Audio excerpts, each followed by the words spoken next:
Hello. Hello.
All right, everybody. Hello and welcome to Attention Plan, our brand new ADHD podcast. We're here. I'm FG. I'm Tim the Sorcerer. Hello. And oh my God, it all actually magically worked. Oh my goodness, I'm so Nailed excited. Oh, so I'm like shaking because I was like so nervous as like if the all the tech worked, and it mostly worked. There was one little issue, but that's it. Absolutely smashed it. And did the intro perfectly with the handoff and the return. Yeah, Gaming. that worked. Yeah, it took you over. That's perfect. Like, very good, very nicely. It just did the thing. Hello, everybody. And thanks everybody for joining us for our brand new first ever episode, really, of this entire podcast thing. It was very exciting. Yeah. So yeah, there's one thing, just in case, it did make a new YouTube stream, but everything else worked out perfectly. I'm so excited. And I'm so happy that we're here. Thank you so much, everybody, for joining us and for hanging out. Tim already explained this on his stream, but I'm going to just quickly say this is going to be a podcast. It's going to be mostly conversations between Tim and me, or guests. Sorry, we will not be directly interacting with the chats. But if you've got any questions or comments, we do have a question Google Doc where you can post your questions or comments or whatever. Oh, does that work from my chat to yours? With my chat, I thought the commands would, but we can share the link. It normally should, but yeah. Or is Moobot just being lazy? Wouldn't be the first time. Yeah, okay, good. Because technically this should work, yeah. But all right, we technically have a Google Doc. No, it did not work. It did not work. Where you can submit questions. This is fine. It's all good. Oh gosh, I updated the Twitch dashboard to include shared viewership. I just did not see that. That's good. All right, here I'm just gonna do this. No, it's not whispering the link. I will just do it. That's the commands, Boofy. And so we wanted to use this as an opportunity, folks, if you have questions that we can't address when we're talking, when we're doing episodes, to encourage you guys to be able to have an avenue to engage and offer up anything you have questions about. And when we are able to, we will see to them. It may be in a later episode. We're focusing on getting this first one out the door and figuring out the little tech ins and outs. And then we do hope to expand it and improve as much as we can. So thank you for your patience. Exactly. Thank you so much for bearing with us. Yeah, if a mod could pin that over in Tim's chat, that would be lovely, because I pinned the form in my chat, so people can submit stuff there. You can, excuse me, you can submit things anonymously. You don't have to put your name in. You can put your name in, but you don't have to if you don't want to. Yeah. And yeah, we're just here to do our introductions because we're both fairly recently diagnosed. We're both obviously adult diagnosed. And we're just here to talk a little bit how that went for us, what the process was like, how do we even start doing all of this and all those things. I say start this, how we went down the road of exploring that we potentially may have ADHD or not, and things like that. And yeah, it's lovely. Welcome in, folks. Just as an FYI, we really appreciate you coming in. It's lovely to see you, Vic. We'll be doing our conversation back and forth. We'll have a little bit less time available to engage with chat. Appreciate you coming on in. Welcome in. And just in addition to what FG said, we are both diagnosed with ADHD as adults, but neither of us are qualified professionals. None of what we're saying here constitutes medical or mental health advice. We are sharing our stories. And if you have anything that you are unsure about, please do it through whatever healthcare means you have available to us, to you. Yeah, exactly. Yeah, please go. If you suspect you have ADHD, doing a self-assessment test is a great way to get started, but then please go see a mental health professional. They can assist you best in your journey going forward. But we always found it was very helpful just to chat about these things, share our experiences, and also maybe reply to and then engage with your experiences as well, because we've we all experience it slightly differently, but there's a lot of shared things going on that we can lament about, absolutely, talk about, and all that sort of stuff. I think it's been very interesting. We've already had distinct experiences, haven't we? And we want to just do a little bit of an introduction for each of us in turn.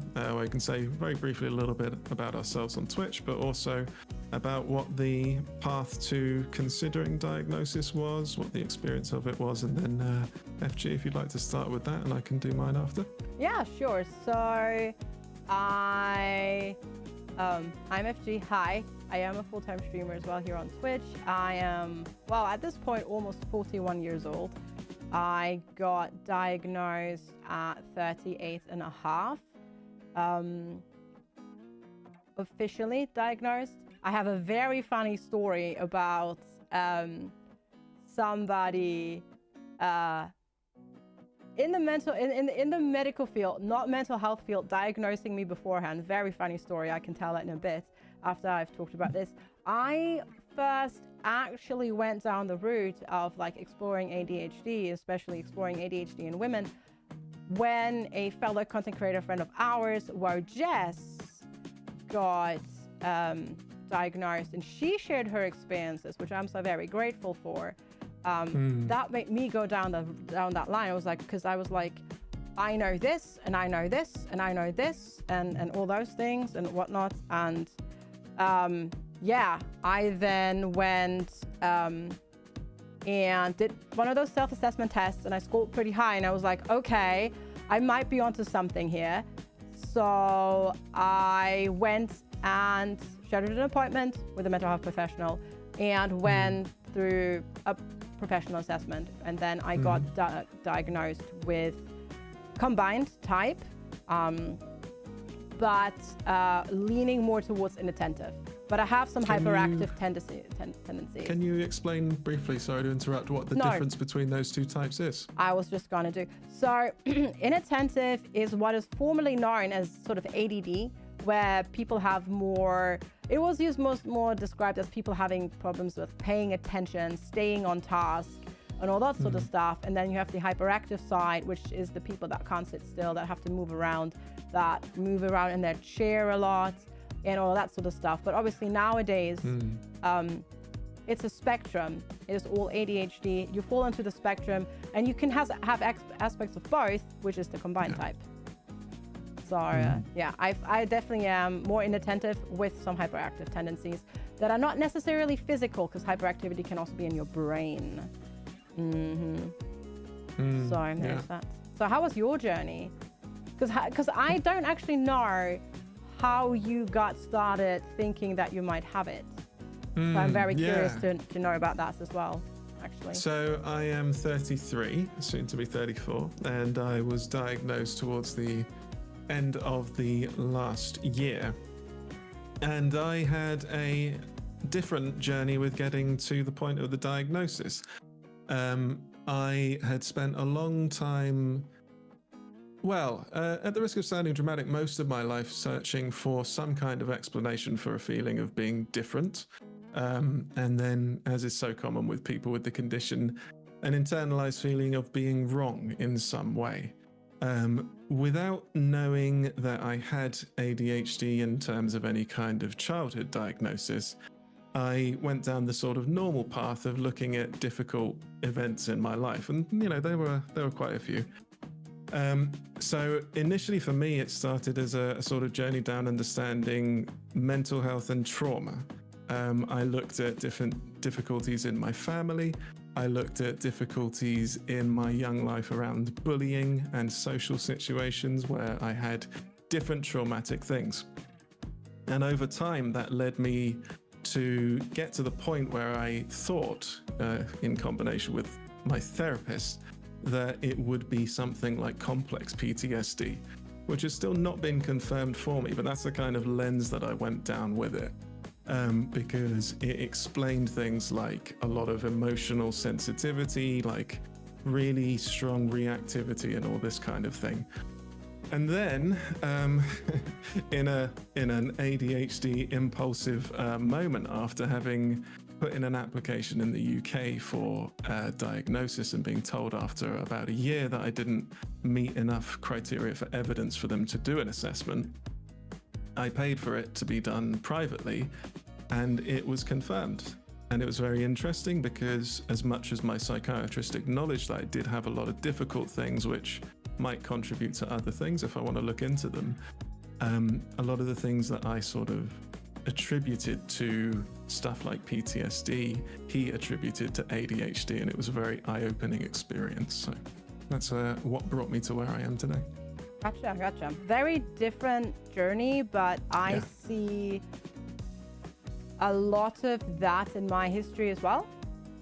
Struggling, not necessarily the feeling different, but like just struggling with certain things where others seem to not have an issue, and then constantly wondering, why is it so difficult for me? Why am I so weird? Why can't I do X, Y, Z?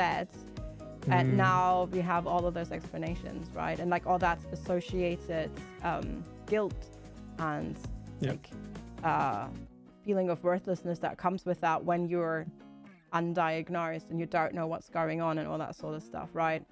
Yeah. Absolutely. It's I see a lot of stuff recently, which I'm sure you'd agree with, that ADHD is an understandable name, but it is not what I think most people associate most of the difficulty and the pain with. I think if you ask most people, and I've seen this in other talk shows, they immediately say things like the feeling of sensitivity and confusion around being triggered by things and feeling, wrong and paranoid about people sort of discovering your difference in.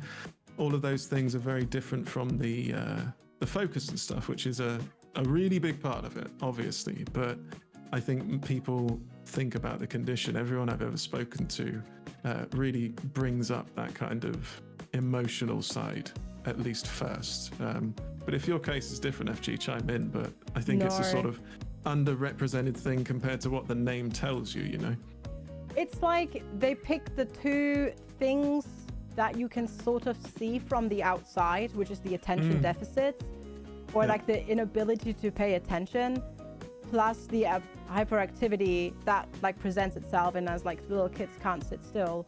And then we're like, yep, that's it. We're gonna call it that. But there are so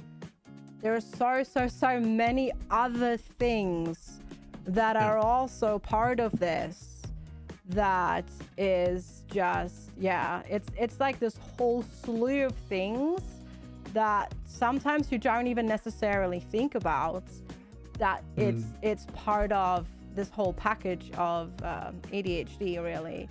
And then you've also, that's a good point that chat brings up, you've got the whole gender differences as well, where for a very long time, when I was growing up, because I am 41 almost, so when I was a kid, ADHD wasn't even really discussed at all. And then it came up, it's like that thing that little boys have.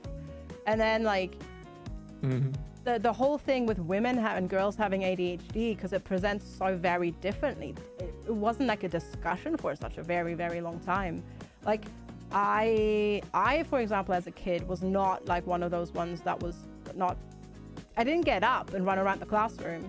I would get distracted because I was looking outside the window, and I would like wobble in my chair and stuff like that, but nothing like, I would always toe the line where I wouldn't get yelled at by the teacher. Like you would still notice, but I wouldn't get yelled at because that's like the thing that you want to avoid. And, just things like that. And it's so much more than, it's very different, very different than what people normally think about when they hear it at first and whatnot, for sure. I think that's such a good point you just made about you said something like that's how it would be seen, and like you're right. The word, or the phrase ADHD describes the perception of it from like someone else to like a kid or something, or to it describes the surface symptoms, and then the thing that is the truth of it is that those surface symptoms are absolutely devastating to deal with. The lack of focus and the difficulty activating on something, and the kind of emotional flinching you do beforehand because you just know that there's such a chance that you're going to get thrown off course, and all of these things. Those are the internal experiences of it, right? And then the hyperactivity or the drifting is the sort of external perception. And I guess if we're saying, like, if we wanted to call it something else, I feel like something that talks about what the internal experience is like would be really good, because that's what we struggle with.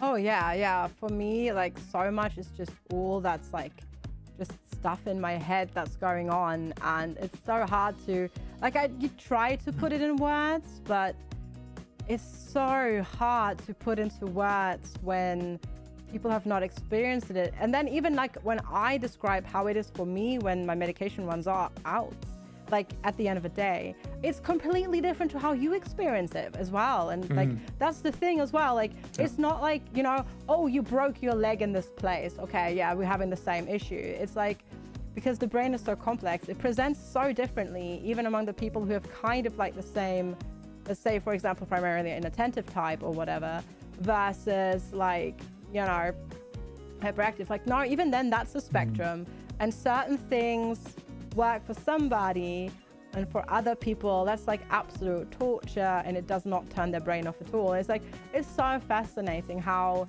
it's such a spectrum. It really, really, really, really is. Yeah, I feel like one of the things that I just said to my psychiatrist today in my follow-up appointment is that even the idea, allowing myself the idea that I could have the autism spectrum and the ADHD at the same time is something I'll look into, but it was also just another step in giving myself permission to put together a life the way I need it to be put together. And that just comes to mind in what you were saying, like these things like categorizing it initially by like hyperactivity and all of these things can almost set someone else up with a harmful preconceived idea of what it is, and then they're like, well, I've got these struggles, but then that's not what the words say, and it can set them up for like another kind of judgment on top of an already difficult life where you have this condition and it's hard to accept. And I think that's another aspect of it, right? We're Very talking good point. about Yeah. spreading out to as many people as possible, an easy way for them to understand it and say, oh yeah, that's me, so maybe I can accept that about myself, so that I can give myself permission to say, oh well, maybe I need to do this differently, or maybe I'll leave that party a little bit earlier and I won't feel bad about it, you know. All of these little kinds of things are acts of permission to yourself, you know.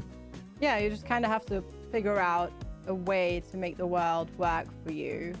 And it's just really funny because you just brought that out. We literally just had that. I have had that experience in chat multiple times, because when I talk about my experience, there's somebody chiming up. Oh, wait, what? That's what that is like? And then they're like, oh, yeah, I do a lot of these, or I struggle a lot with these things as well, and I have this as well. I thought that was just like me being me, but yeah, it's because there is so much more going on than just this attention deficit like hyperactivity thing. It's just so many layers. I've been linking a video in chat which is like designed to explain what ADHD is for people that don't have it, but honestly, it's such a good intro to like, yeah, this is what it's like, and you can struggle with this and with this and with this and with this and all of these and all that sort of stuff. And yeah, it's for me, it's just, as you said, you give yourself the permission to like, you give yourself grace that you just know that certain situations, they just don't work for you, or they stress you out, or you get into certain things happen and you just kind of almost have a meltdown, but you know why, and that already helps so much with then dealing with that meltdown as well internally and all that sort of stuff. And yeah, it's kind of, I don't know, it's been an interesting journey. I'm definitely nowhere near the end yet, but it's been 2 years for me, well, over 2 years at this point for me. Sorry, it's been a very interesting journey of self-discovery, for sure. Yeah, and I think the generational timing side of it is part of what we're experiencing as well, right? Because we talked about in younger years,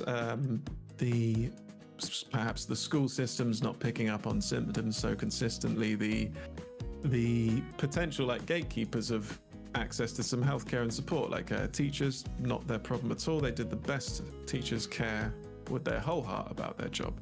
but a lack of training and understanding, you know, at a school level and, you know, communal areas perhaps. And all of these things sort of meaning that these understandings don't get spread, these people don't get caught, and then as you go further into life, you end up putting together this story yourself. You end up putting together all of these different pieces and breadcrumbs together, like I did with my understanding as well of looking at things through the lens of things like PTSD. I'd be interested to hear from you, FG.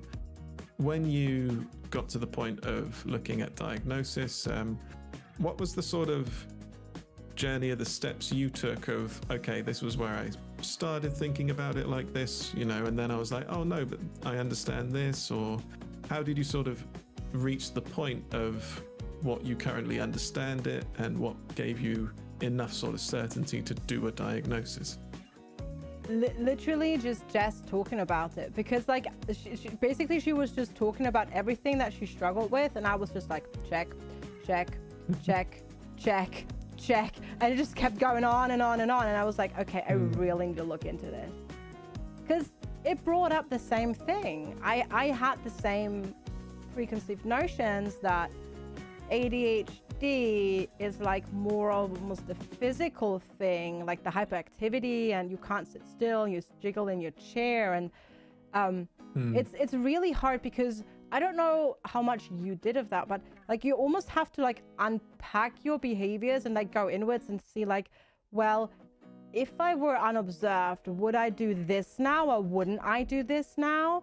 Because of all the masking that goes on, especially because of the masking that like society expects, like that you do because society expects you to do. So masking, in case people don't know what that is basically there is a behavior that you would normally do if you were feeling that you were in a safe environment, but you're not doing it, or you're doing it differently, or you're trying to hide it, either consciously or unconsciously when you're in public.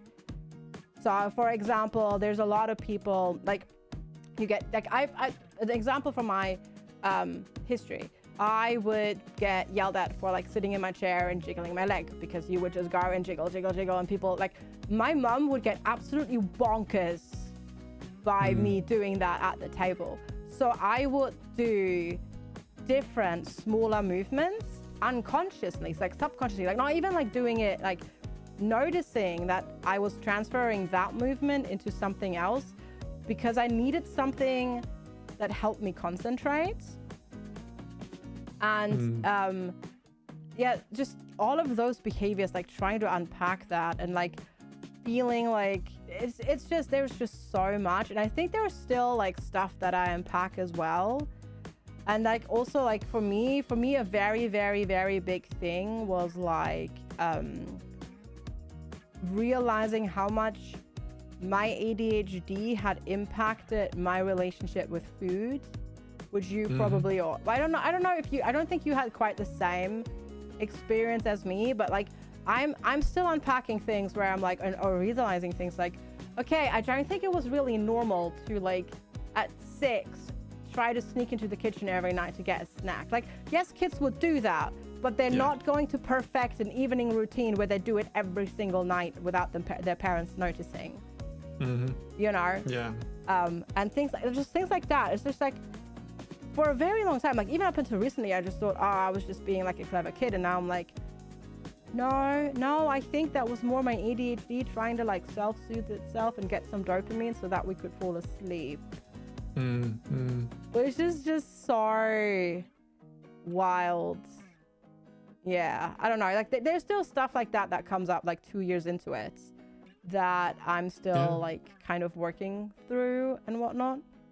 Yeah, I think we've had our own similar fitness journeys. I was obese as a child. I want to say maybe 10 or 11. I want to say something like that, around secondary school in the UK, and then lost it, and then flared back up in lockdown, where I reached about 400 pounds. I'm a very big dude. I'm 6'6", but still obese, morbid obesity, and lost it again. And yeah, all throughout life, a sense of that kind of impulsivity and guilt, and in a very difficult way. And when we talk about these kinds of things, an interesting and important little wrinkle that's very helpful for people who don't have the condition, who aren't neurodivergent themselves. When we're talking about these things, these spectrums of these emotions and these sort of impulses, these are things that everyone gets. These are human things. When people with ADHD, for instance, or people on the autism spectrum talk about them, they are not talking about them in a way as to imply that they are exclusive to people with those conditions. What is going on is the conditions mean that you experience them usually more intensely, and you experience them in a different way. And food's a really good example of that. You know, everyone can relate to being hungry, and there are many people who don't have any form of mental health condition who have battled with obesity, for instance, or have eaten to the point of gaining a lot of weight. With ADHD, the experience is really difficult, and one of the hardest parts of it for me is the fact that it is tied to this regulation thing, this soothing thing, and that's one of the most confusing things to get your head around for me in this sort of ADHD subject, is the fact that these behaviors can be tied to things that make you feel very ashamed. They can internalize all of these horrible negative things, but the reason you do them is because at its core, not just the only thing, but at its core, a big part of the struggle of the condition is this emotional regulation. You are incredibly sensitive, and you have more things that can set off that sensitivity. You know, we could sit here all day listing out what they are, but you go through life with like an exposed nerve, and different things set it off. And when those things set it off, you go to these things that comfort you. And then with ADHD, there's the dopamine in there as well, like carby food ties into your brain and focus and all these things. But it can be really hard, and in my experience, takes a really long time to accept and understand the fact that you've done all of these things that have hurt you because it was an attempt to comfort yourself with the means you knew you had, you know, the means available to you. And that's a really important step in getting the shame out of the way, so that you can start to accept what you have as your tendencies, your situation, your past, and all of that. But getting to that point where you can say, oh, I was trying to just help myself. I was just struggling a lot. I didn't eat because I'm greedy or, you know, because of anything negative. I ate because I was struggling with a really difficult emotion at the time. And, you know, I was in a tailspin, and making that kind of compassionate connection is a really important thing, but it's really hard to do in my experience. And I'm sure you have the same, haven't you? Yeah. Like, just like realizing all of those things that you used to do as like coping strategies that you used to beat yourself up to, because you would do the food thing and then you would temporarily feel better, but then you'd feel worse after, and it's just like this cycle that repeats, and like the dopamine you get from it is just shorter and less and less and less, and it just, but it's still like also the easiest, like one of the most easiest like accessible ways of getting dopamine. But then you also, and you also can't stop it, right? Like with alcohol, you can stop it. With smoking, you can stop it. If it's gambling or shopping, you can technically do a hard cut and stop it. If you know, it takes a disregarding the, like, not completely leaving out the fact that that is also really, really, really, really, really, really hard. And I don't want to like, you know, like put down or marginalize like those kind of addictions. They're also really, really, really, really tough, but you can quit them. And it's not like it's going to be like, oh yeah, you don't get to drink, but you get to drink 1 beer a day because that's what you need to survive. Right? It's so tough in that regard. And as bad as it was being like morbidly obese, because I was there too. I was 315 at my highest, and I'm not 6'6", I'm 5'7". I am kind of glad it was only just food, like knock on wood, honestly, at this point, because it could have been so much worse. technically like the roads to go down with, you know, to try and get that dopamine and chase that dopamine. And also, like, for me personally at this point, I just started medication last week. Yes, I got diagnosed over 2 years ago, but I procrastinated getting on medicine because a family history, they wanted me to get this whole cardio workup. So that was like, there was so much that they wanted me to do. And it just seemed like this unsurmountable mountain at the time. So I kind of just worked on other things. But like, I have to say, like, this whole food thing for me, like now that I'm on medication, it's like, okay, yeah, I understand why people from the outside maybe can't understand why before meds I could not say no to that chocolate and cake and all that sort of stuff. Because now I'm on the medicine and it's like night and day. It is night and day. It is so insane. I mean, I hope it settles down a little bit because now it's swung a little bit too much to the other side.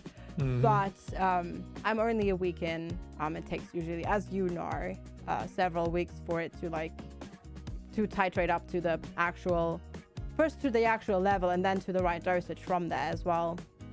Yeah. But for clarity, we are both talking about Elvance in the UK, which is the, I think, a EU brand name of lisdexamfetamine, which is a common, common ADHD medication. Yeah.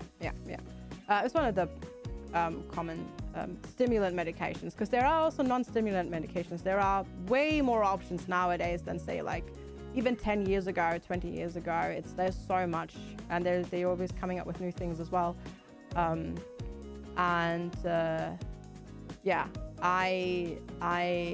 even it's just been just a week, like I did a lot of work before and I was in a pretty good place,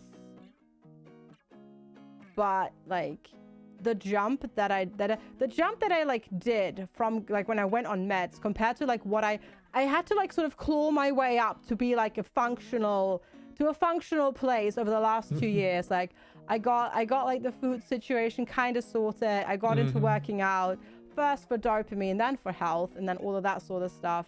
And then because I got more dopamine through exercising, I got like more executive function, and I got all of that sort of kind of sorted. But like that additional jump that I just got from the medicine, it's like you claw your way up slowly and then you get medicine. It's like bonk. It's like just absolutely not even comparable. Like for me, at least, that's my this is obviously very much my personal opinion, personal experience. But it's been, so I'm just going into this so much because there's still a lot of people who think there was like maybe stigma attached to the medication, or that medication will turn you into a zombie and you won't be yourself anymore. I'm still very much myself, just actually slightly happier in my own, not slightly, actually a lot happier in my own skin, because I finally feel like I can be in my skin and breathe. Like you put it so very well in a DM, because we've been DMing back and forth, because Tim is also still kind of on the adjustment journey, right? Where you're like, oh yeah, I feel pretty good in the morning, and then I take my meds, and then like an hour later I can feel like these shoulders like dropping, and like this inherent anxiety and like tension just kind of leave your body because the meds are starting to, it's so wild. But yeah, I keep that, I forget about that feeling every day until it happens in the morning. I don't know if that's also your experience, but every morning I wake up and I think, oh yeah, no, I can feel I still have some residual meds, and then I take the new dosage and it's like, oh. Yeah. Okay, gotcha. No, it's absolutely crazy. Yeah, you're right. It's also this the feeling of the fear about drugs, or even just we talked. I think when we went on a walk yesterday, FG and I and Dabnell and Bliss for Dams, who kindly brought her community over. I think then we might have talked about the difference, and on my stream, the difference between the word drug and the word medication. And I talked about this with my therapist as well. they both have their own specific usages. They're fine words, but as relates to a person's journey of accepting the condition and then allowing themselves to consider meds and the fear about it, medicine is a really kind word, and it's a good one to use. And I certainly had a ingrained fear and reluctance around doing medicine, doing any kind of drugs or medicine, for healthcare stuff. I feared it would make myself less of who I am. And the exact opposite has happened now. To touch on an important thing, there is a thing with medication for ADHD, or specifically for LVAN, sometimes referred to as the zombie effect, and that is a over focus, which is a result of a too strong a dose.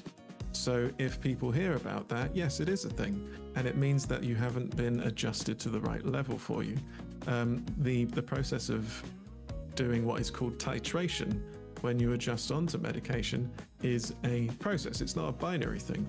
You don't say, I started here and then it's just perfect. You make adjustments and you have follow-up appointments, and you are appraised at every point, and then they suggest alterations to dosage or the timings, all these sorts of things.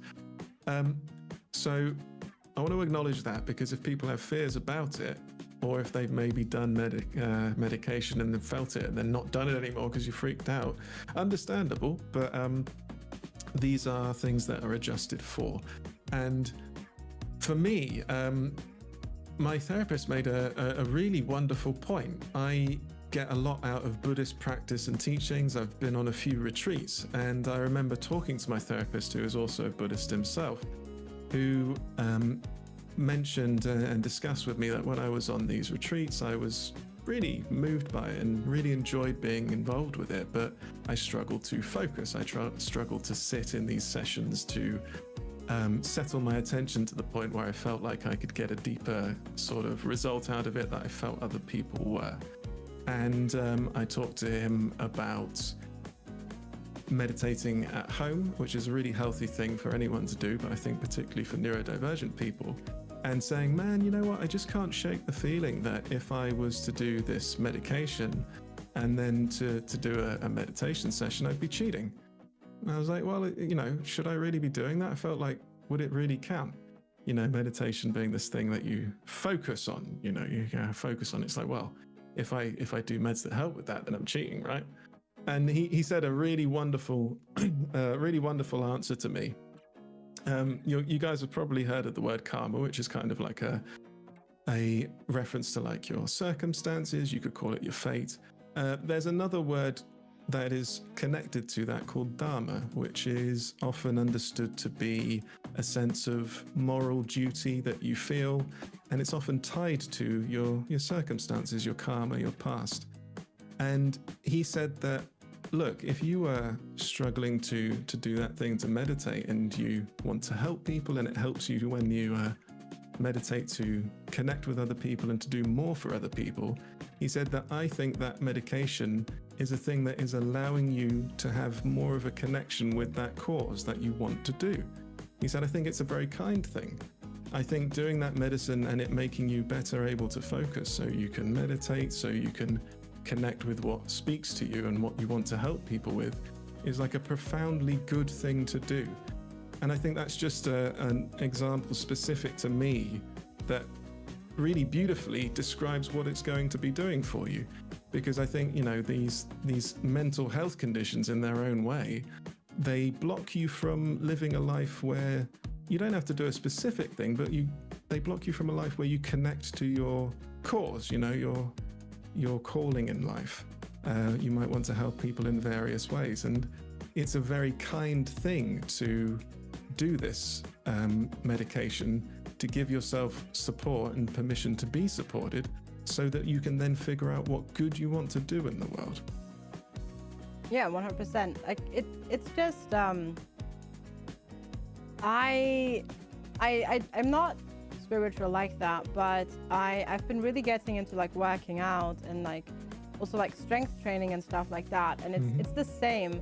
I feel like working out on meds versus not on meds, it just feels like before I was just going through the motions, and now there is this connection between me and my body when I do a workout. And I can actually, like, I just benefit so much more, not just physically, but also like mentally from a workout. It's like somebody basically suddenly reconnected like that mind muscle connection in my brain that wasn't there before at all. Like, I've never experienced myself this much as a person in a space. It's like, I don't know, I feel like more in that I'm in my body now, and I'm in the space that I'm in, and I have an easier time like locating myself in space. And that disconnect from my body is much less than it used to be. I don't think it's perfect yet, but I get so much more feedback now physically that actually makes it up to my brain than before, which I think ties in into the whole eating thing, where I'm like now completely on the other end. In that case, like, because there's a very strong connection between your stomach, your digestive tract, and your brain, right? That's why very often when you get migraines, you get like nauseous and you vomit and that sort of stuff. I always had that as a very, in that case, a very strong connection, but in the whole getting full signals from my stomach to my brain, I was just never there, or rather my brain would override it by, you might be full, but we need more dopamine. Go get more dopamine. And now the dopamine is filled, so now I get that signal. And yeah, exactly. It's like getting control of your body so much more, and like just being aware of your body. It's been almost a spiritual experience, as you say. So I feel like what your psychiatrist therapist there said is very, very important. Yeah, like, absolutely. It's literally like, I know mental health has the stigma, but it's literally, you would never say to a person that has lost a leg, do not use whatever tool you need to be more mobile. You know, you would never be like, oh no, just hop around on one leg. That's fine, right? But when it comes to mental health, so many people are like reluctant. But what if that medicine gives you, metaphorically speaking, that tool, that second leg back, and you can just do your thing? Like, it's the same thing. Like, mental health is health, and we just need to take care of it as well. So there's my rant for the episode. There will be many more. Yeah. You know, I want to sort of dip briefly into adding on to that. When we have these spaces, we talk about these awesome, very true things, like the normalizing of mental health, you know, internally for yourself. What comes to mind about giving people extra tools to help them go through that? Because we're talking about like a sort of bravery, right? An inside kind of bravery, and it can be a process of that kind of unfolding for a person. You know, some days you might not feel able to accept what you have, or you might not be able to deal with it, and then some days you do.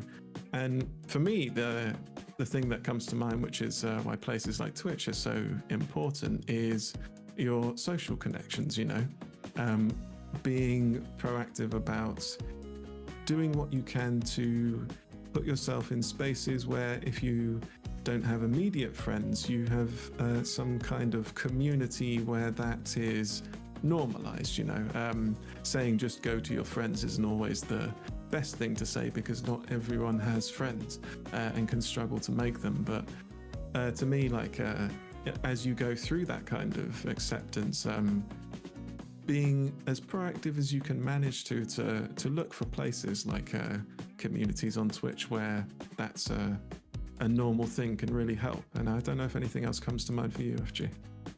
No, but I think that's definitely a very good point. Like, trying to find communities where you feel at home can be such a valuable tool.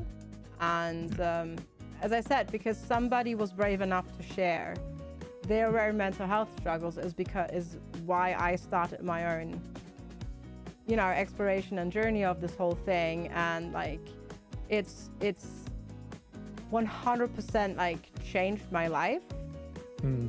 And like, if I just look back, even if I look back at the person I was like 5 years ago, like, holy crap, if you show me a picture of myself like back in 2020, like 5 years into the future, you're like this and you have this and your brain is doing like this, I would have been just like, are you insane?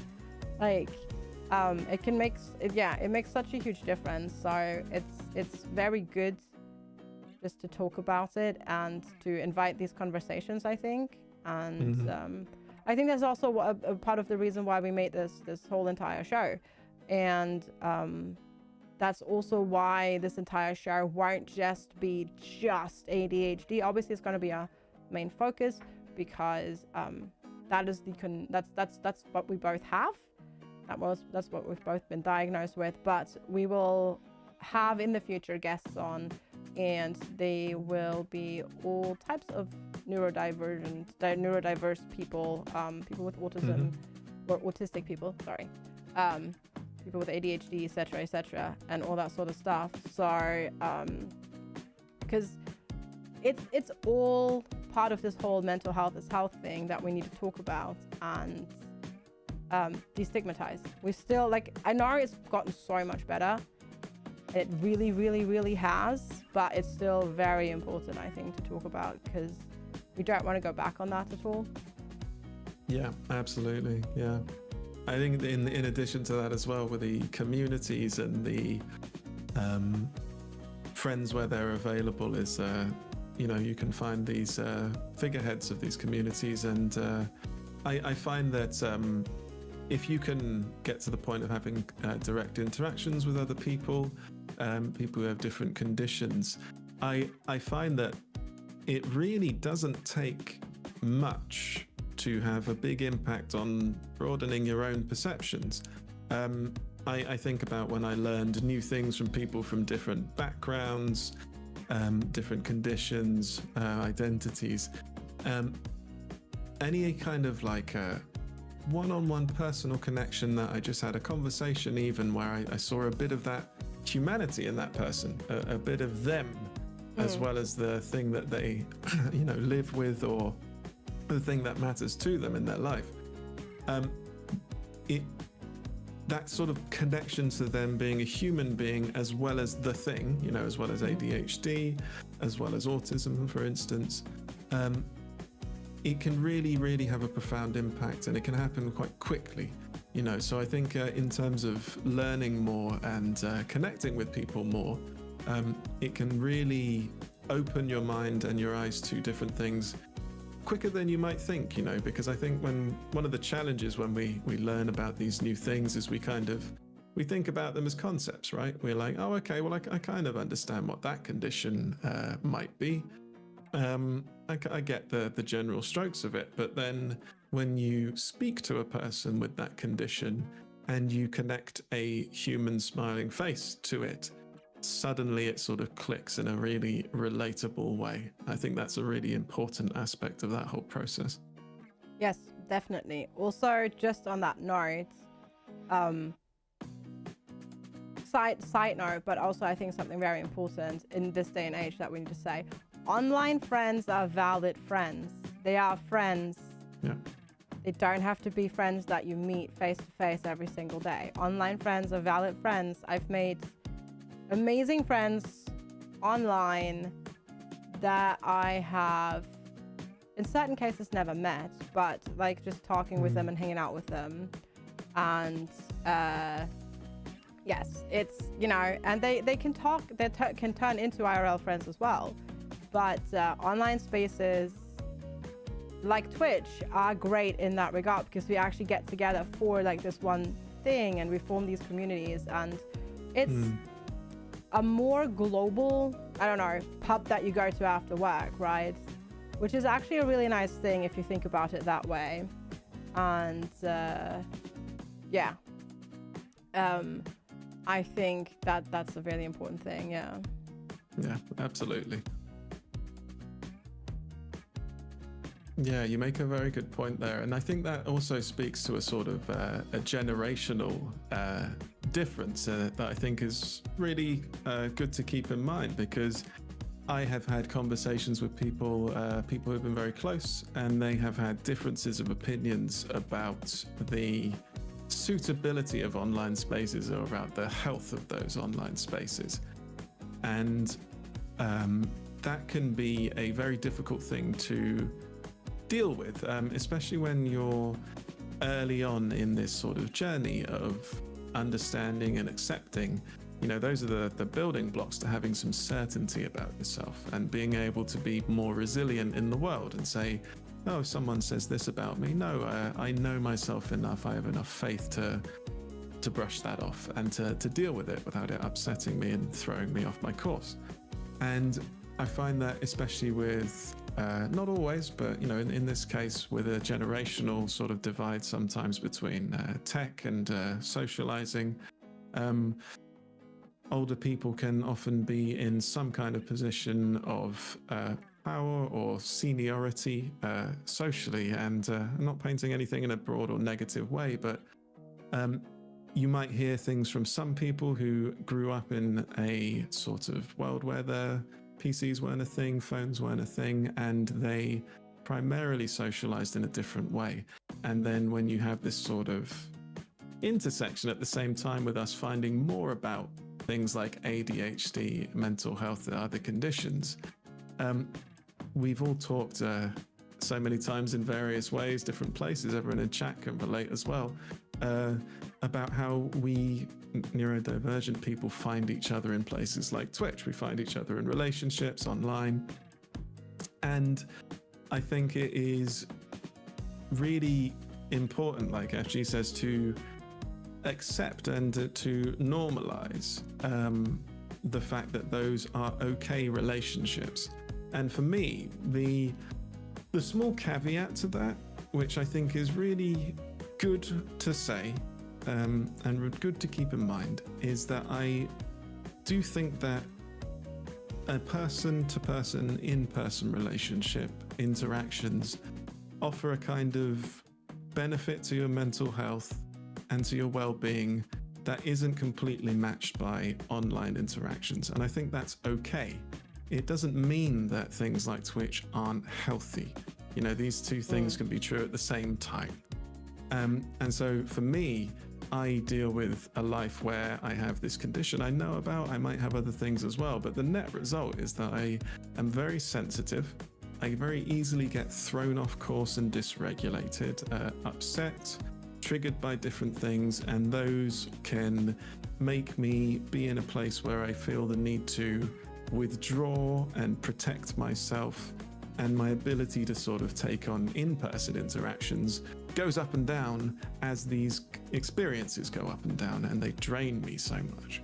Oh yeah. And in those kinds of times, you know, wonderful if we can meet in person, like FG and Dav and Vic and their partners we just did recently. That's great, and it's good to pursue that in your life as much as you feel is good for you, but at the same time to allow yourself to have these relationships and these experiences and these sort of like identities where you spend your time online as well. Because one of the things places like Twitch gives us, which neurodivergent people really need, is socialization on their terms. Because like I just said, those terms go up and down with the wind. Like one day you're feeling really bad and you're struggling with something, you can handle going into a meme channel and grabbing a meme from one Discord and sending it to another Discord and then checking out the general chat. And that's good for you because it's better than being isolated. Another day you might play video games with people, or you might hang out and you might be on your camera, and then another day you might be in person. And it's not so much like one thing being better than the other. It's the value in these places is being able to tap into community as and when you need it in a certain way, because we all need that, you know, full stop. Yeah, no, definitely. No, there is definitely something for interpersonal, physical interaction with people as well.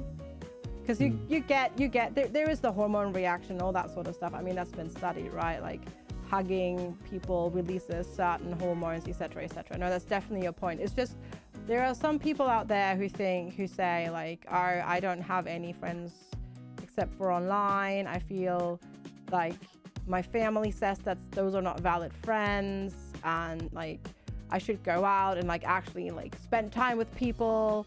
And you know, it was more meant for those people who maybe have people in their life put down these online relationships, because as you said, especially the older generations might not quite understand how important these online relationships can actually be for people. Yeah. Especially for people that maybe IRL struggle a little bit to find like-minded people that have gone through the same experiences as them. Yeah. Yeah. Yeah, Exactly. absolutely. Yeah. And again, to me, that comes back to just being this journey of going through these layers of allowing myself to build my life differently, you know, and you have this sort of internalized sense of not being able to do that at first. Hello, folks. Thanks for coming through on the raids. When people are coming through during the talk show, folks, I'll touch on it briefly. We massively appreciate it. Welcome in, Penny and everybody.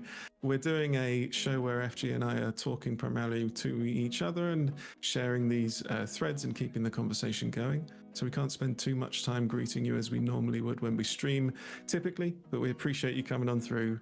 We're talking about our individual experiences and general ADHD topics and our late diagnosis as adults.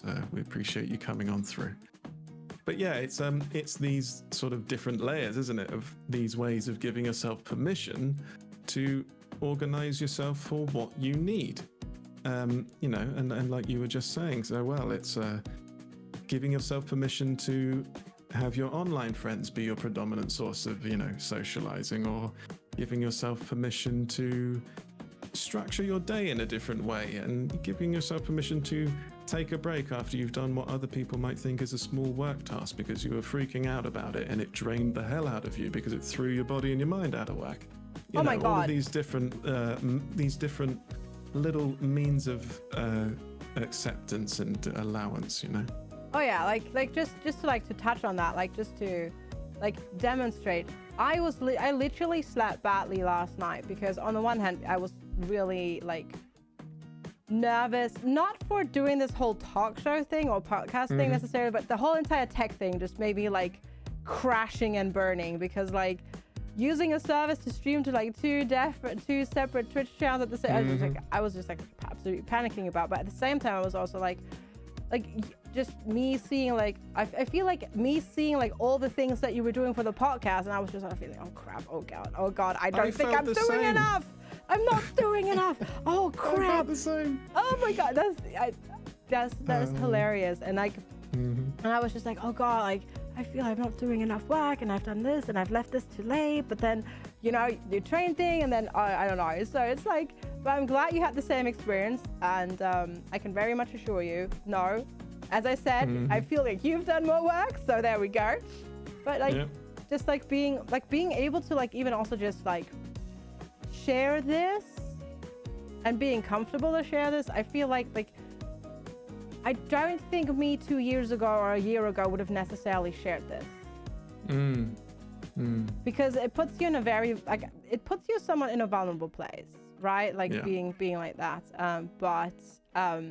Yeah, I just thought I'd mention that. So, you know, it comes like that, and then it like sort of it shows itself as in like not sleeping as well. For example, taking my meds this morning helped a lot, luckily in that regard. But even now, like now that everything is done, like I can already feel my post-stress reaction like setting in my body. But it's just like recognizing these things, and like, you know, really learning how to deal with this as well is something that has taken me 4 decades at this point, and you always like learn and you get more and stuff like that. Yeah. Can you explain a little bit more about what your experience of that kind of... Well, I don't want to put words in your mouth, but you said I'm not doing enough. And to me, that my experience of that is a very ingrained and compulsive need to do more. But at the same time, that can be a very confusing thing, because you also have this kind of cynicism, in my experience, of, oh, you're not going to follow through, you're not going to do it, all of the noise that comes with it, smothering that desire to do more. And it can be a very conflicting thing. But like, as I talked about with you, when I started the meds, there have been things that I've been improving about my basic routine and self-care, because it's got a lot of holes in it right now, and I've been trying to make it better. But what did I do when the meds came in? I was like, bam, stream improvements, picking up at work, stuff. And then I was like, I gotta stop. So I'd be interested to hear what that kind of whole subject area is like for you and your experience. It's exactly like chat just brought out. Meds aren't magic bullets. They will not fix everything that you struggle with. They're just not. They're just they're gonna help with certain things a lot. They're gonna help with certain things a little bit, and other things they're just not gonna help with, unfortunately. Like, meds are not suddenly going to make you start tasks that you don't want to do necessarily. Like, you still have to make yourself do them. And but before I forget and not answer your question, I think it's because I tend to and this is a whole bunch of ADHD things all coming together. There is, I tend to overcommit to I feel like I overcommit to tasks, which I do because of the time blindness that comes with ADHD. We have a hard time estimating how long certain tasks might take. Like, I was certain this morning, oh, we'll be done in 10-15 minutes doing our final tech checkup. Yeah, no, it took us almost, what, 80 minutes? I mean, to be fair, there's some stuff that popped up that we didn't anticipate, but things like that. And then I overcommit because I don't know my own boundaries necessarily when I get tired. Like, I was like really tired after the walk yesterday. So I was like, okay, I'm just going to try and force myself to stay awake and do these things. But and then I needed, I don't know. It's just, it's exactly that. But then also, like what you said, like I always have these plans of all of the things that I want to do. But doing them is still hard, certain ones, because as I said, like meds are not going to suddenly make you magically do the things, like, because they're not, they help, but they're not suddenly going to make the ADHD and how your brain works completely go away. They make it more manageable, and they will dampen certain things and they will enhance certain things. But yeah, I mean, even like neurotypical people struggle with starting a task that they don't want to do. That's just human, right? And stuff like that. So I'm still very much kind of also learning in terms of like organization, what works best for me. I have learned, for example, in the last years, like I can't do anything like in terms of like to-do lists and task lists and anything like that. I cannot do it digitally at all whatsoever. I cannot. I needed to do it all. I have a planner and I write everything down in it, and I put all the appointments in it and stuff like that and all of that, and that works actually really, really, really, really great for me. But that's me. Other people, for them, they use phone reminders and like digital calendars and all that sort of stuff. For me, I need the act of like writing it down, all that sort of stuff. But yeah, I think part of the whole, why do I feel that I don't do enough? It's because I have a hard time estimating how much time it will take. So I start a thing, and then I want to do so many other things, but I don't get to them because I run out of time. when I plan things, I forget half of the steps possibly that I need to take to actually get something to work. And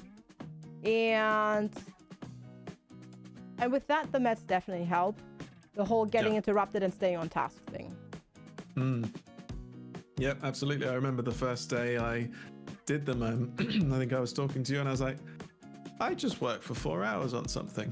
And it was like a project, like a news scene for my show. And it was, bouncing back and forth, learning how to make a bot, doing all of these different things. And then I was like, oh, wait, hold on. 8 hours have passed and I've returned to it. But yeah, I think there's something really valuable to have both of us touch on there, which is there's a couple threads. It's one is the understandable desire to have an olive branch extended because of the hard life you've had with this. You want something to descend from the clouds to help with a capital H, and it's like, that's okay. How could you not? You've been through a hell of a thing living with this stuff, and that is okay. It's normal and human, I dare say important, healthy to be willing and to get help from something and to seek it out. I would say then where we can get into trouble is when we get really attached to that desire to be helped. And I think that is a thing that is really relevant when you get to that point of getting the meds, because you have this very strong need to get some support, to just have a bit of a fairer hand and some help with focusing so you can do things and not feel so frustrated. And then you have your very understandable preconceived ideas of what the help might look like and what it might do and where it might make things easier. And then you have the actual experience and the reality of it, and there's going to be mismatches in those things. And I think it's a really sort of interesting moment in your sort of time frame if you do the medication, or even as well if you get your diagnosis where you have this sort of thing helping you then, but as you say, you realize the limits of medication, or you realize the sort of boundaries of what being diagnosed might give to you. And then you have this kind of, in my experience, a moment where you're getting this wonderful help and things are improving, but then you have, for me, these moments of panic where I have, maybe sometimes felt the medication pulling away when it's, in the afternoon or the evening, or when I've been sitting there with something that I've struggled with for a long time, and I have realized that the medication is helping me, but it's not going to do that thing for me, exactly like you say. And I think that sort of like push and pull of excitement and happiness, and then, oh, holy crap, no, I really need to do this, and this med is not helping me the way I thought it was.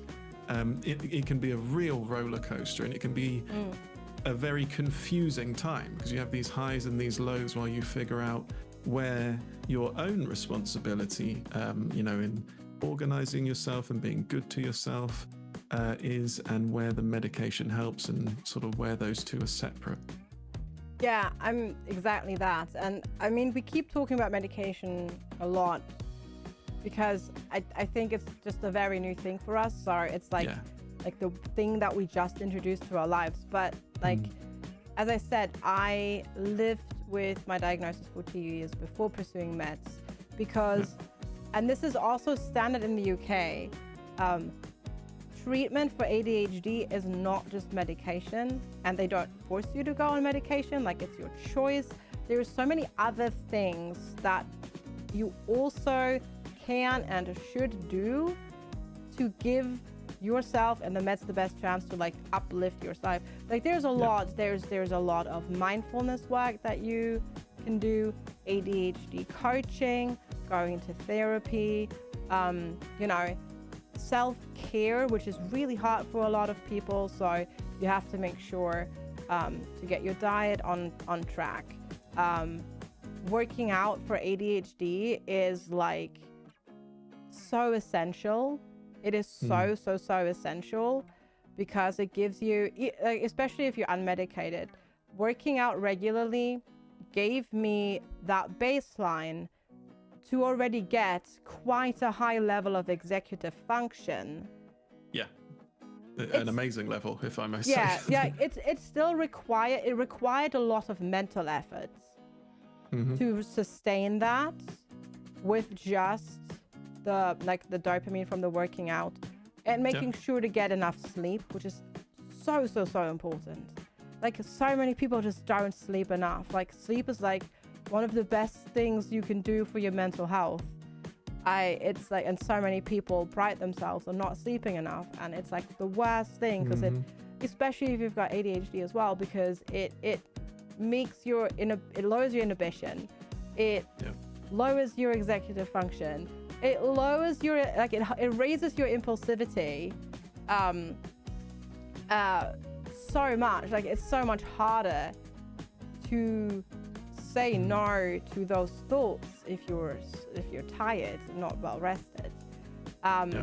So it's like, it's all of that, and I've kind of glanced over it by saying, like, oh, I worked on myself a lot on those 2 years, which is probably not giving myself enough credit, really. So I'm going to actually toot my own horn. So there's a lot in 2 years. I lost 78 kilos, which is 170 pounds, which is like a freaking, like, human being, right? And more. And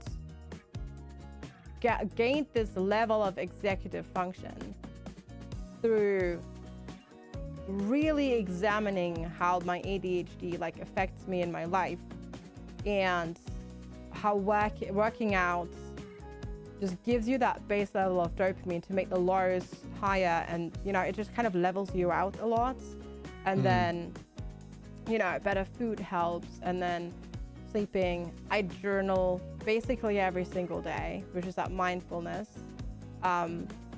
writing down your thoughts, learning to be kind to yourself, and analyzing the situations that you go through. Like, the first time I had, like, this realization when I was seeing my own rejection, sensitivity, dysphoria setting in, and, like, me being able to, like, step away and being like, oh, you're reacting like that right now because of this. And that's why you feel like that. It's like the wildest experience. And this was before I was on meds. Like, this is like the wildest experience ever.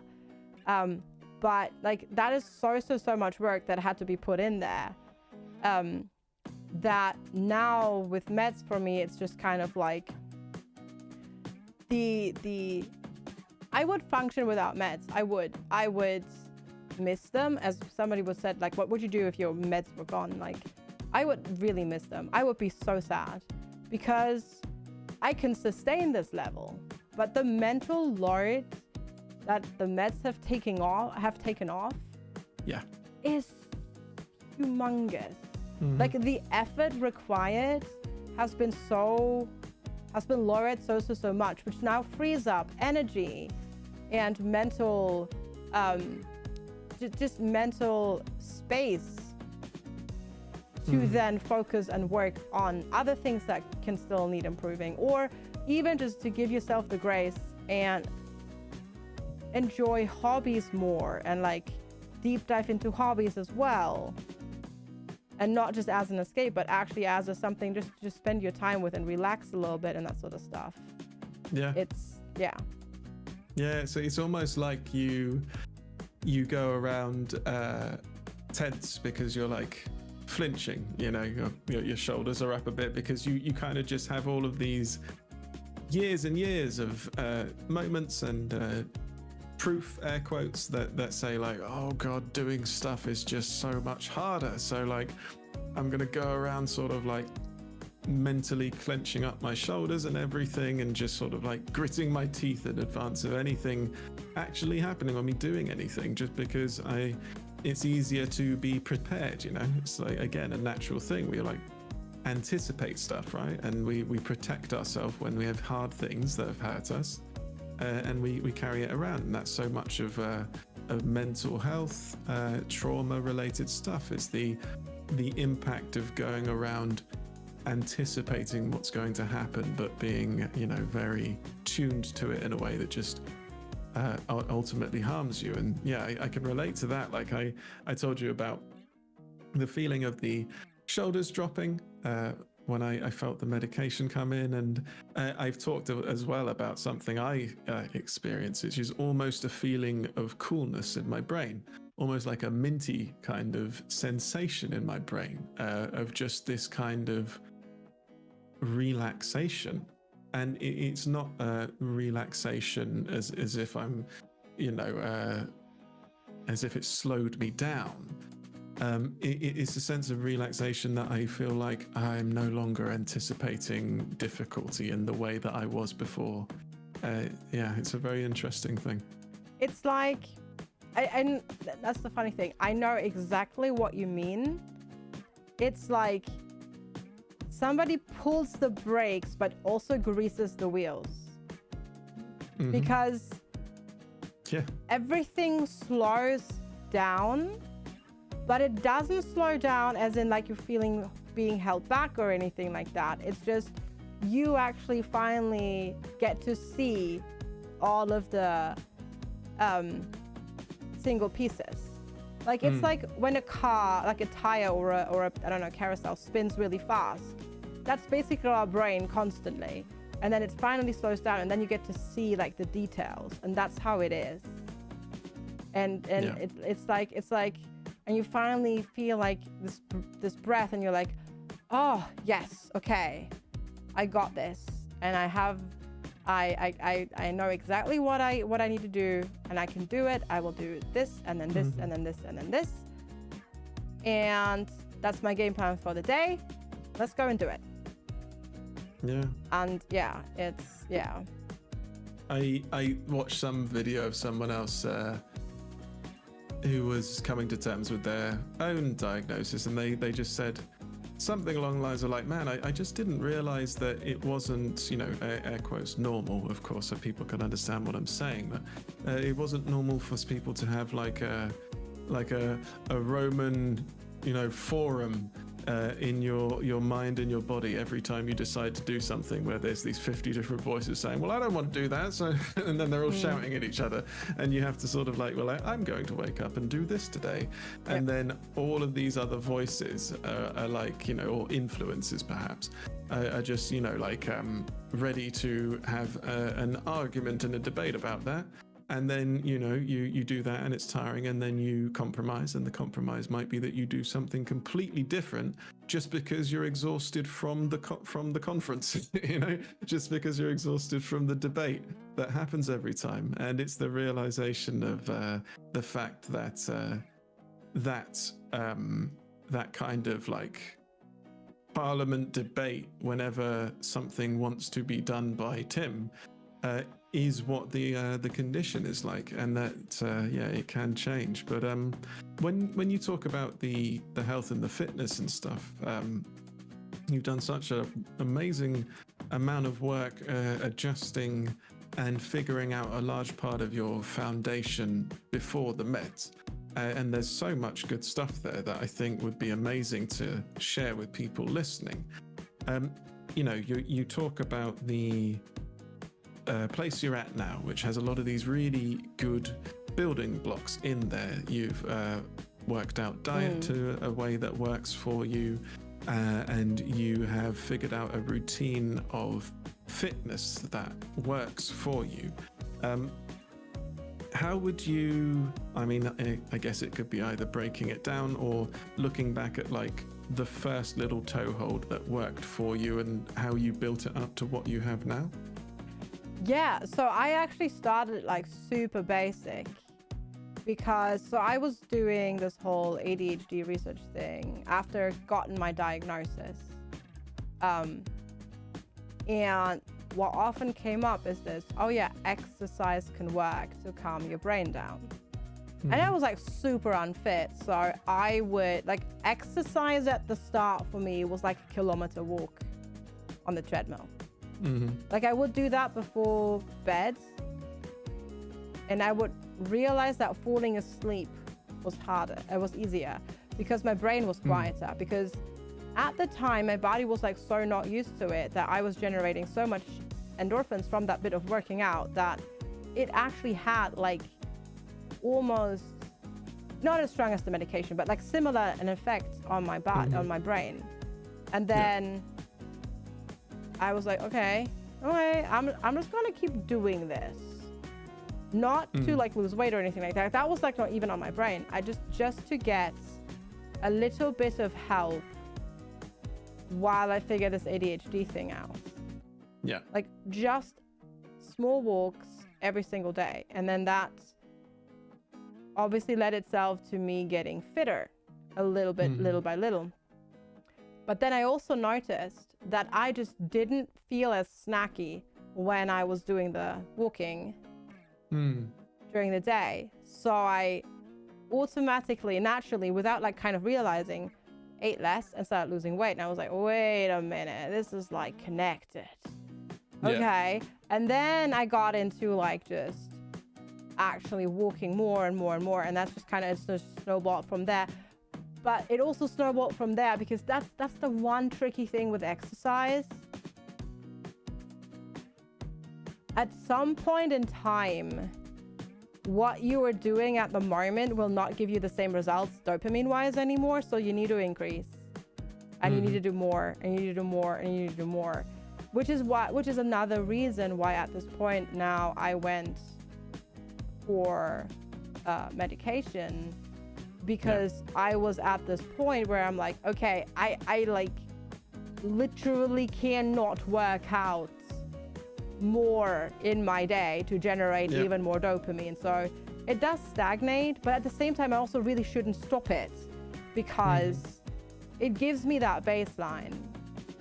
Or rather now, and I've talked to you about this as well, how working out on like while being medicated is basically like, I finally experienced how neurotypical people experience exercise, where they do an exercise and then they're finished and then they get this endorphin rush and you actually feel giddy. And it's like, wait, is this how this is supposed to work? Is that how you, like how your body is supposed to motivate you to do more? And you're not just, the only feeling, like, it's not that the only feeling that you get is just like, oh, I'm freaking finally done with it. It's so weird. Yeah. It's so... And that's been a distinct thing after taking the medication? Oh, heck, yeah, I feel it. Like, not necessarily with walks. Walks are not necessarily... Like, doing brisk walks, I don't get a runner's high, but I get more of a, like, a mellow, like, really mellowed out feeling. But if I do, like, intense cardio or, like, weightlifting or body weight exercises, like where you can feel your muscles working after, I do get that high. Absolutely, yeah. Absolutely. And I've never experienced it like that. And it's like, oh yeah, okay, I guess I understand why, you know, some people would work out regularly, because they actually enjoy it. Because that endorphin rush is so strong afterwards. So for you, it was a build-up of, was it the, there's two sort of things that I hear in you talking about the early days of the exercise. One is that you started with things that were lower intensity, like walking, but also that you started them in small amounts, right? And it was a natural adjustment from those small amounts. And again, to me, that comes to the... if for someone who's earlier on with that, you have this very difficult need to get better, you know, and looking for different things to help you. And in my experience, one of the hardest things has been, in the past more than now, it has been that sort of early point. Because at that stage where you haven't been working out so much, for instance, or you haven't found something that works for you, and this can apply to any, you know, condition or mental health challenge that you might have, in those early days, my attachment to finding something that helps is the strongest, weirdly enough. When I'm really down about something, or I feel like I'm not very capable to do something, my desire to be able to get myself out of that is at its strongest. I'm like, man, this really sucks. I really want to get away from this. I really want to improve and find something. And that's okay, but that sort of intense need can be something that can hold you back, and has held me back in the past. So it's interesting, this sort of the reality of it, you could say, which is, using this exercise as a comparison of doing some small things like going for walks a bit more occasionally. It can be the very thing that builds up to that large thing, but I've found in the past that can be very hard to swallow, because when I am really struggling with something, I don't want a small thing. I want the big thing that gets me out of the hell that I'm in, gets me out of the mental health struggles, gets me losing weight or whatever. And I think for anyone who is sort of earlier on with that kind of thing, of facing up to a first step on a big path, the advice that I have, based on someone who's been through that themselves and these kinds of things, is feeling those emotions, feeling just how much you want to change, and letting yourself feel it, trying to accept that it's there, and then still allowing yourself to take a small step, and for that to be enough for now. And in different areas of my life and in my mental health, that has been such a sticking point. That sort of dissatisfaction that comes with taking the real step now, versus just how much I sometimes desperately want it to be the big step that gets me there. Because sometimes the things have hurt so much that I can't bear being there, much more. And I think, that's kind of like a concept that might help people. I don't think it's really possible to say anything more specific, because that's a really personal thing, how you might deal with that. But reconciling that small step with how much I want it to be a bigger step has always been a thing that was a really worthy thing to sort of figure out. Yeah, that is a really, really hard thing, but that is worth definitely trying to figure out for yourself, and like what that small step can be for yourself. Also, like when somebody is like trying to get these whole, and this is kind of ties into that, when you're trying to like establish like a routine of like working out and stuff like that, don't go for something grand and be like, yes, I just bought myself, I don't know, XYZ tool, and I'm going to use it every day for an hour. You know me, huh? Or for, I don't know, 3 times a week or whatever. It is totally legit for your goal to be, today I will get on my, I don't know, elliptical treadmill. I will use my weightlifting equipment. I will use it. I will change clothes and I will get on this thing and I will use it. If I, after 2 minutes, feel like not doing it, that's fine. But you did the thing and you tried it. Because most of the time when you find out that you've started something, because that's the hard bit, starting a thing. But you usually will find, once you start it, you can keep going with it. And it's much easier to just keep going, rather than being like, it's like, it's okay to just win that I did it, even though it was, even if it was only for 2 minutes, because you already have that check mark, because you already accomplished your task. I was on my treadmill today, or I went on a walk outside for the day. It can be 5 minutes, but you did it, and that's a win, right? And then something that really worked for me, and I took this from a book.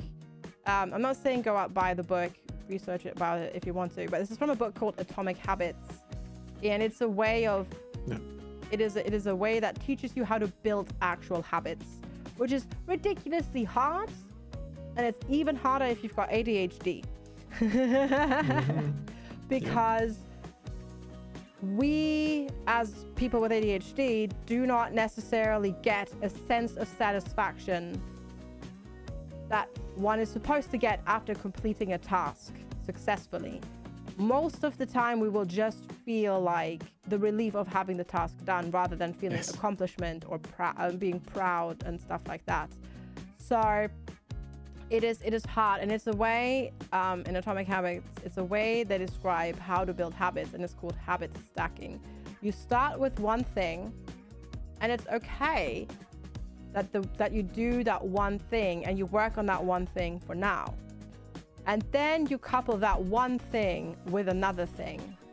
And the first thing that you do can also be something nice. Like, for example, I am making my morning cup of coffee. I set the coffee machine to go, or I'm making my morning cup of tea. And you do that every morning. And then you take that and then like, okay, but I know that brewing my coffee is gonna take, I don't know, a minute because the water needs to heat up, or my tea or whatever, because the tea needs to steep. So in that 5 minutes, or 3 minutes, I will empty the dishwasher, I will fill the dishwasher, I will put away something, and that's just the only task. You only go, I put coffee on, I put a few dishes from the dishwasher in the cupboards or like into the dishwasher, and you just do that. Yeah. And once that is down, then you can stack more stuff on top of it, and then you stack more stuff on top of it, and so on and so forth. And every day, even if it's just a 0.01% improvement, eventually that will all stack on top of each other, and you will have this routine established of like, okay, I do this, I do this, I do that, I do that, I do that, then I do this, and then this, and then this, and then this, and then you realize, oh, 2 hours have passed and I've done all of this crap that I do every morning, and it's awesome. Yay, let's go. Yeah. And yeah, I think another aspect of that which is really useful for us is that it kind of comes back to this, it's similar to this idea of in memory recall called chunking, which is, if you think about your, credit card, not that I'm asking anyone to share, it's a long string of numbers, and if you try and remember them separately, it's quite difficult, but if you group them up in fours, then it's a lot easier. And I think that in addition to what you said, which is so good and so accessible and so achievable for us, it's awesome, the habit stacking, it like truly works, is it also can give this feeling of reducing down the number of important things you have to do each day. It's less of a sort of scramble where you go into the living room and you're like, oh god, there's all of those goddamn Amazon boxes, because every time I order a paperclip off Amazon, they give me a warehouse full of cardboard and it's full of, tissue, and I've got to get rid of it, and the recycling bin's full. And then you go into the kitchen and you're like, oh my god, I didn't clean the floor. And you go up to the bathroom, you're like, oh my god, I've got to clean the bathroom.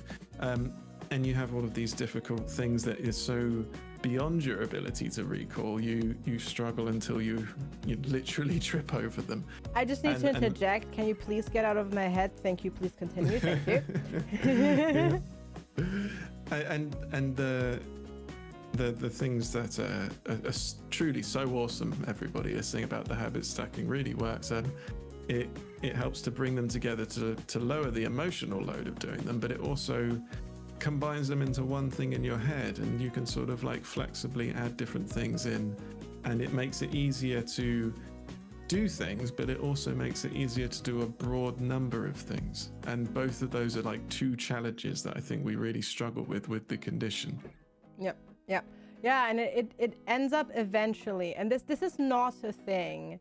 This is not going to take a week or a month. This is like a long process, and it's okay that sometimes you fall off and you have to start adding things to a thing, or you realize, oh, stacking this habit into this sequence does not work, and you put it somewhere else. That's fine.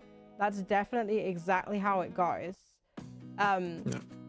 Right, and it's a process, and but eventually stuff, that's the nice thing when you do this, you don't even have to think about it anymore eventually, and that frees up so much mental load, because you're just like, okay, you kind of run on autopilot almost, because you're like, okay, I do this, I do that, I do this, I do that, and then, you know, I don't know, like my routine is like get up, get dressed, make breakfast, make breakfast, lunch, have breakfast, put everything in the dishwasher, clean the dishes, then go work out or go on my walk. And like, it's all just this interconnected thing. And then, you know, it's like, and then I do this, and then I do this, and then I do this, and then I do this, and then it's stream time. And it's like 3 hours have passed, but I've done all my morning things, all the things that I needed to do. And I have time in between to do things that I want to do. Like, for example, either sit down and journal or like study some Japanese and stuff like that. And it's just like, and I don't have to like, yeah, like the whole not having to think about it is so important, because we tend to create in our brain this threshold of, I need to do this task and I want to do this task, but we have this hard time of like then actually doing that task, and it becomes this insurmountable mountain, even if it's just quote unquote as simple as emptying the clean laundry basket and putting the clothes away. That can turn into this task that you see every time you go into that room, and you just still can't make yourself do it at the time. And so it's like it's really hard, and there are definitely things where I'm still like, oh, yeah, I should really do this. I'm not perfect.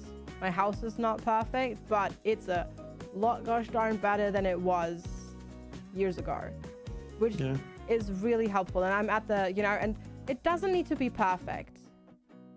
It doesn't need to be perfect, because perfect is the enemy of getting things done. Yeah. As well. I think one thing that jumped to my mind as you were saying all of that as well is the thing that can be so confusing, but is such a really critical thing to realize and appreciate and remind myself of in my experience, is that the emotional resistance I have of things, or you know, the reluctance, or the idea I have of how big a thing is to do and how hard it's going to be, is a completely different thing from the task, from the thing. You know, it's like with this condition, you have you could call it like the reality, right? You have the task. The task is to go and clean, 5 spoons in the sink, and, you know, do this and then wipe the surface. That's the objective part of it. And then we have the emotional thing. And it's kind of like, you know, if the countertop has a bunch of plates on it, it's like putting a mag light right behind the plates and shining it against the wall, and suddenly they're 100 feet tall. One sec. Sorry, my DSLR is off sometimes. Oopsie. Hope that works. It's the HDMI. But yeah, there we go. There we go. It is sometimes like the emotional kind of size that we have is so different and so exaggerated from how much work is actually involved in doing the thing itself. And when you sort of go through your life with this condition without that in mind, it's so horribly difficult, because there is no rhyme or reason to it at all. Just in the last week, I was incredibly busy. You know, I'm trying to pick things up with my 9-to-5 job. I'm doing the streaming alongside. We're sorting all this stuff out, trying to take better care of myself, adjusting to meds. So much to do, not really any time or day off, bouncing around, and this sort of feeling of all of these things being big. And my kitchen was a mess.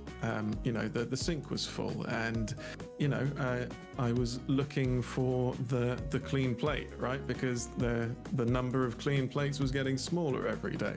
And then it was this sort of situation where finally, as we can all relate to, you have this the tidal wave, the dam breaks, and you're just like, I can't take this anymore. And then you turn into this efficiency tornado and you get it all done.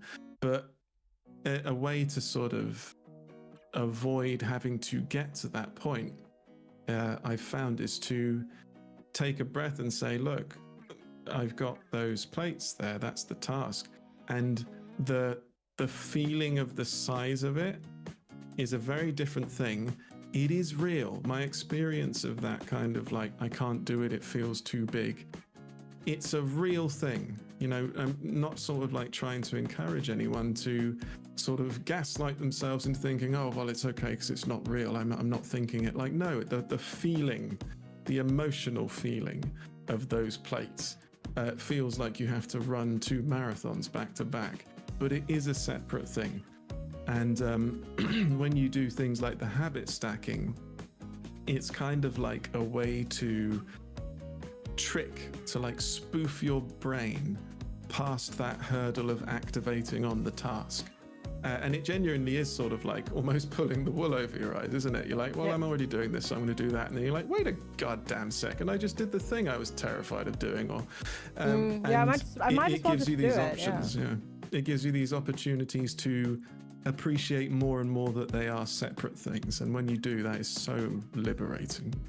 Yeah, and the thing is also like you don't really have, and that's the thing as well. Like you don't have a control over like which of the tasks that you have to do becomes this mountain, right? Like because it can be something as silly as I mentioned, like just unpacking the clean laundry from the laundry bag into the cupboard. Like it can be this thing, and it just sits there, or like literally. The flower pot, like sorry, I've killed so many plants. The plant sitting on the windowsill, and every time I go in the kitchen, going like, oh, I should water that. Oh, I should water that, and then just forget it. And yeah, there's a lot of things. There's habit stacking, and also the very good point, body doubling and co-working can be such powerful tools for people with ADHD because it's so much easier to do things if somebody else is already doing things. Yeah. Either on a screen that you're watching or in your own vicinity. So also a great hack to get things done. So for example, if you're struggling with keeping your house clean and it's been like so overwhelming you don't even know where to start, but you have somebody that you trust to see you and your house in that state, which can be really, really hard to do. Yeah.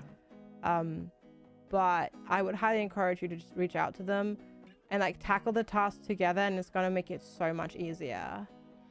It helps so much to like it's not even sharing the load, like it just makes it so much easier. Could you touch on what body doubling and the co-working kind of things are? Well, basically body doubling is just literally having somebody else doing tasks in your vicinity or on a screen. So like the co-working, for example, if you have like a co-working stream up where somebody is sitting down to work on certain tasks in a time frame, it somehow makes it a lot easier for ADHD brains to get into that mode of, okay, let's tackle this task and do it. Because I guess I don't know, you get inspired by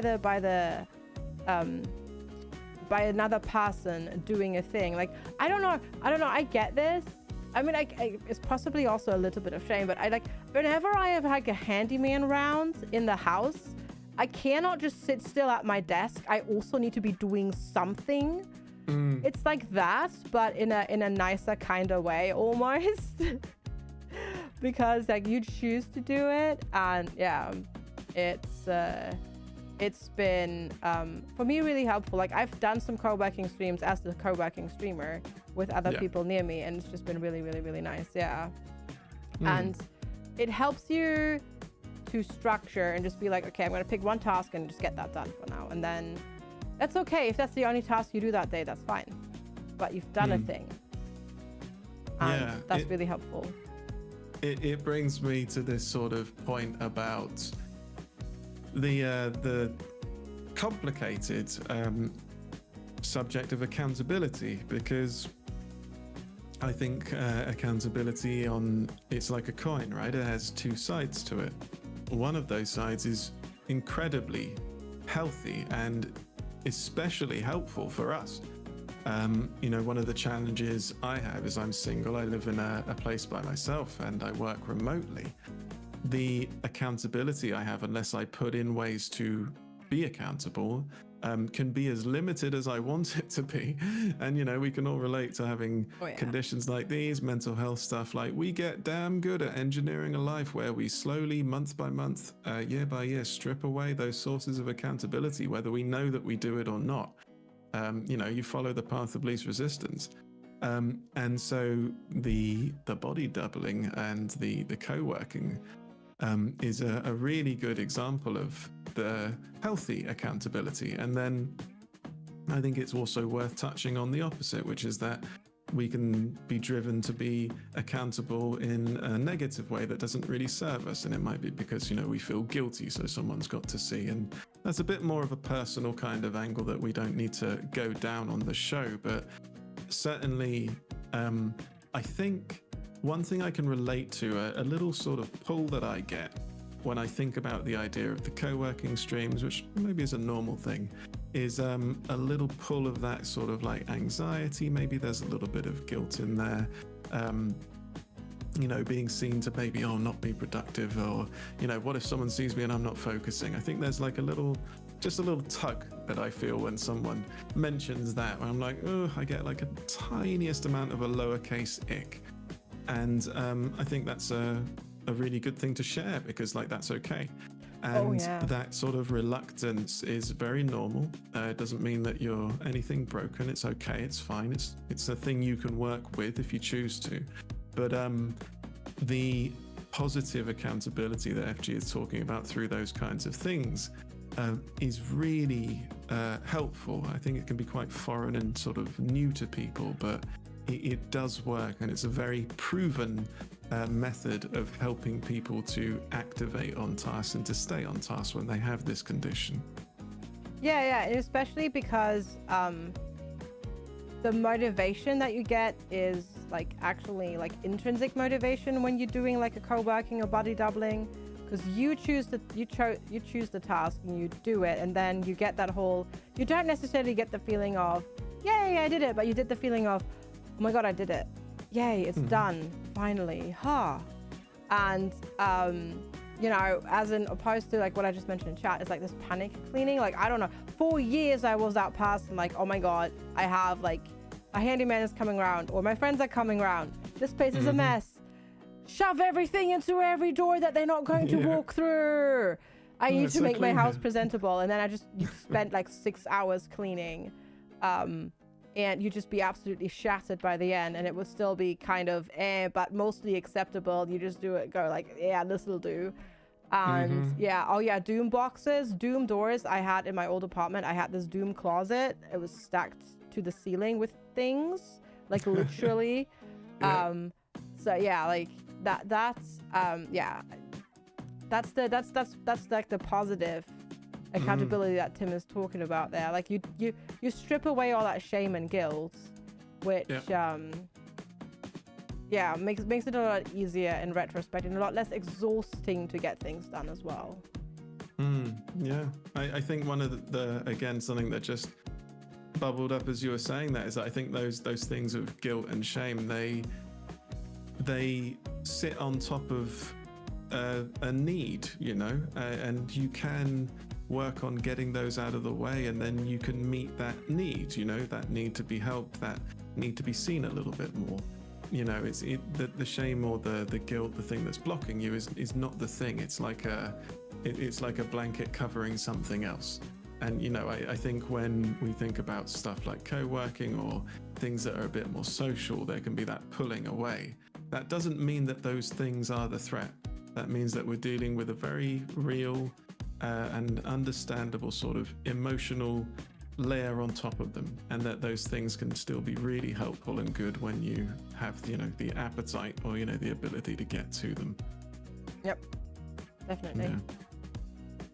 I think it's really lucky that we have this again, coming back to the online communities that we have the means to do all of this, because one of the things that is in our favor is that we have these websites, we have these tools and these ways to design a life that truly works to us. We have a lot of flexibility that we can choose. And I think when you get to the point that I'm at just now with the medication coming in, and I'm sure you can relate to FG, this lovely feeling of excitement when you really start to give yourself permission to build this weird little life, this kind of routine that really works for you, that is completely different to other people. You're like, I'm going to use this tool and I'm going to try this because this works.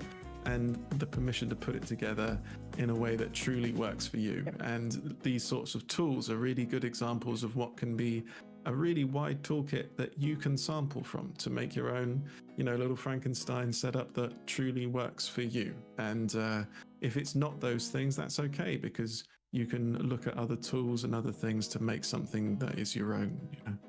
Exactly. Yep. No, I agree.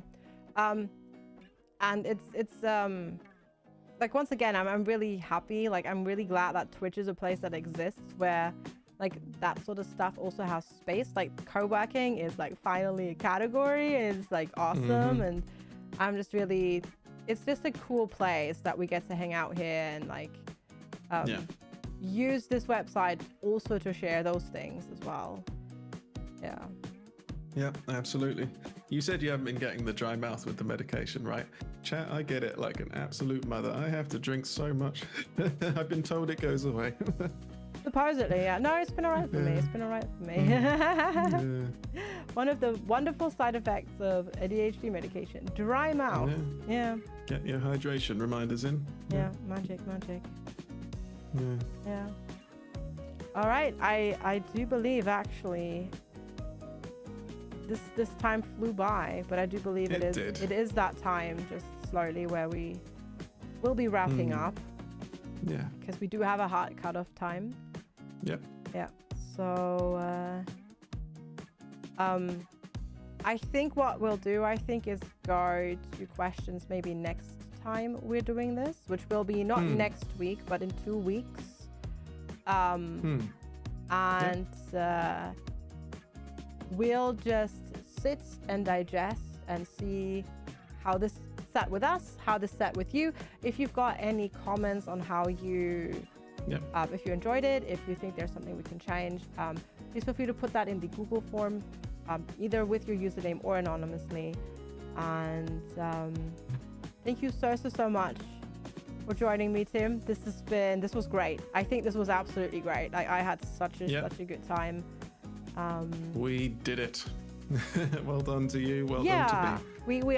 We put this together. Like, applause to us. Like, well done. Like, we did this. We did the show. We've been planning this actually for quite a while. Like, we started in November, December to plan this, and we actually planned this all out properly and all that sort of stuff. And thank you all so much for joining us and for being here and just all the shenanigans. And I'll just say briefly about general plans for the future. At this point, we're just adjusting to the baseline of this, guys, so we won't be too specific about what we can promise, but I think it's fair to say we are both streamers who are used to doing our usual shows where we're highly interactive, and it's one of the most fulfilling, awesome parts of the platform. And this is a different format, so I really hope it worked for you all. It's a little bit more of us having this conversation where we focus on the threads of that, and then I can see wonderful conversations going on sort of in parallel with chat. So I hope that's been a thing that works for you all. FG's mentioned we have the question forms. We want to get to the point where we're bringing in more questions from people, and maybe down the line incorporating things where we can be interactive and direct perhaps at times, but we will figure that all out as we go. I hope this format has worked for you all. It was certainly wonderful for us, and I hope the sort of general flow of the conversation was good for you all. I think it's fair to say we want to make sure that we cover the experiences of medication, but that we do not provide content and discourse here that is exclusionary of people who choose not to do that or don't have the means for it as well. And there's a lot of good stuff to talk about that FG mentioned, things like fitness and diet, a lot of these sort of tangent related things that are really important parts of it, where we both have a lot to share. So lots to come down the line. Yeah, exactly. And then eventually we'll be having other creators join us, talk about how their journey has been, and maybe specific things that they do that help them with their specific form of ADHD. And I just put this into chat. We are also on YouTube, and we have a Blue Sky. There's a link tree that has all the links. The VODs for the stream will all be archived on YouTube, and so you can catch up on them. And we'll be back again in 2 weeks from today. Same time, same places, now that we've figured out that the tech all lovely works and all that sort of stuff. I'm so happy. I'm so relieved. And yeah, I think that's a wrap. Thank you so much for joining us for the premiere episode. This was a blast, and I really appreciate you all being here so much. Thank you for joining me, Tim. Thank you. Yeah. Appreciate you very much. I guess that's us signing off, and we're seeing you all in 2 weeks from now. Yeah. Stick around for a raid, folks. We're going to wrap up, go to another scene, and we'll take you to another lovely person on Twitch. Indeed. Have a good rest of your days. Take care, chat. Bye.